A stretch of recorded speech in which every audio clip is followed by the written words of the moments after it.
जय श्री गणेश दोस्तों।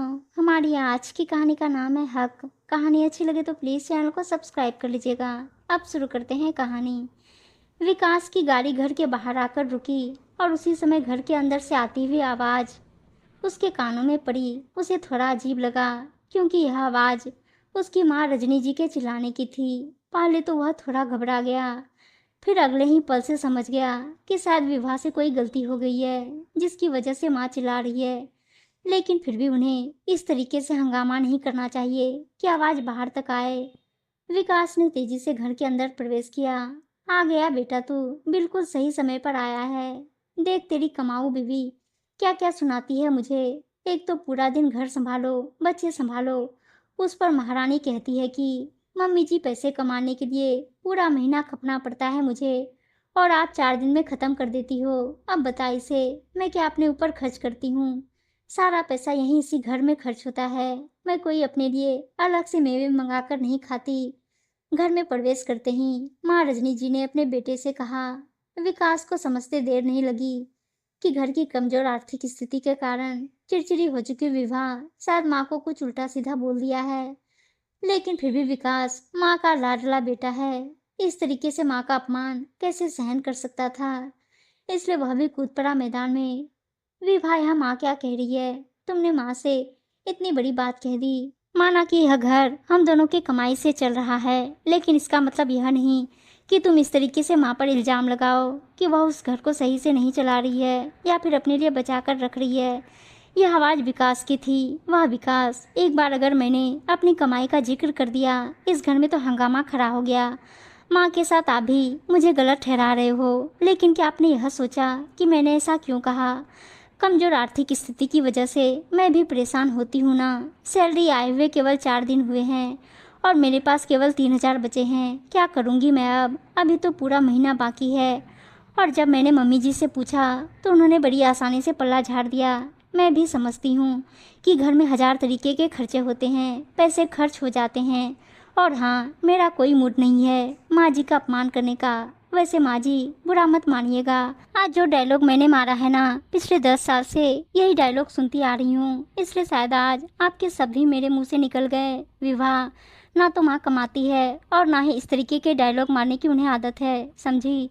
हाँ विकास, माँ कमाती नहीं है लेकिन डायलॉग जरूर मारती है। क्यों माँ जी? जब आपके बनाए हुए लड्डू केवल 4 दिन में ख़त्म हो गए तब आपने भी तो यही कहा था कि लड्डू बनाने में बड़ी मेहनत लगती है, खाते वक्त जल्दी जल्दी खा लेते हो। और हाँ, जो पापड़ बनाए थे तब भी आपने यही कहा था कि पापड़ बनाने में बहुत मेहनत लगती है और खाने में तो मेहनत लगती ही नहीं। वैसे कुछ याद आया? और इसी तरीके से हर उस चीज़ के लिए जो आप बनाते हो अब यही कहते हो कि बनाने में समय लगता है, मेहनत लगती है और तुम लोग जल्दी खा लेते हो। और हाँ, यह बात आप बिल्कुल उसी समय कहती हैं जब वह चीज़ मेरे प्लेट में होती है। जानती हैं माँ जी, उस समय आपका यह डायलॉग ना तो मुझे वह चीज़ फेंकने देता है और ना ही मेरा आत्मसम्मान मुझे वह चीज़ खाने देता है। माँ जी, मैं तो नहीं कहती ना आपको कि मैं ऑफिस जाती हूँ तो पीछे से आप पकवान बनाकर रखिए या नाश्ते बनाकर रखिए, और अगर बनाकर रखते हैं तो वह ख़त्म तो होंगे ही ना। डब्बा भर कर रखने के लिए तो आप बनाती नहीं हैं, खाने के लिए बनाती हैं ना। तो फिर जब वह मेरी प्लेट में आता है तो क्यों आप ये डायलॉग मार देती हैं? आज जब पैसों के लिए मैंने बोला तो आपको बुरा लगा, लेकिन पिछले इतने समय से मेरे साथ भी तो यही कर रही हैं आप। अरे आपने तो कई बार मिठाई के पीस भी गिन कर रखे हैं, और जब मिठाई कम होती है तब आप पूरे घर में पूछती हैं किसने खाया किसने खाया। मैं कहती हूँ किसी ने भी खाया। घर में आई हुई मिठाई खत्म हुई तो अच्छी बात है ना, खाने के लिए लाए थे ना, रखने के लिए थोड़ी। लेकिन जब कोई चीज़ मेरी प्लेट में आती है तब आप बड़ी आसानी से कह देती हैं कि बनाने में मेहनत लगती है और खाने में नहीं लगती। गुस्से में विभा ने कहा। माँ, विभा सही कह रही है, अगर बनाने में मेहनत लगती है तो उस चीज़ के लिए जुटाई जाने वाली सामग्री भी पैसों से आती है और उसके लिए भी तो मेहनत लगती है ना। अगर आपने घर में रहकर कोई चीज़ बनाई है तो उस चीज़ को बनाने में लगे हुए सामग्री के लिए हम पति पत्नी मेहनत करते हैं, तो फिर क्या उसे खाने का हक विवाह को नहीं है? क्यों माँ? विवाह भी कमाती है, उसे भी तो भरपूर पौष्टिक खाना खाने की जरूरत है। और विवाह को ही क्यों? आप पूरा दिन घर पर रहती हैं, आपको भी जरूरत है। हर इंसान को स्वादिष्ट, पौष्टिक और अपने मन मुताबिक खाना खाने का हक है। इतना सब कुछ कहने के बाद भी अगर तुम्हें लगता है कि इस घर की बहू होने के नाते विभा को कोई हक नहीं है तो माफ करना माँ, आज के बाद मुझे भी अपने मन मुताबिक कुछ खाने का हक नहीं है, बाकी जैसी तुम्हारी मर्जी।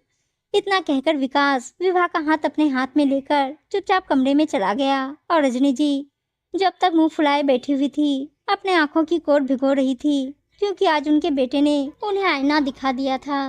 भीगी हुई आंखें गलती के बाद हो रहे पश्चाताप का वर्णन कर रही थी। उम्मीद है दोस्तों कहानी अच्छी लगी होगी, और अच्छी अच्छी कहानियां सुनने के लिए चैनल को सब्सक्राइब और वीडियो को लाइक शेयर जरूर कर दीजिएगा। धन्यवाद दोस्तों।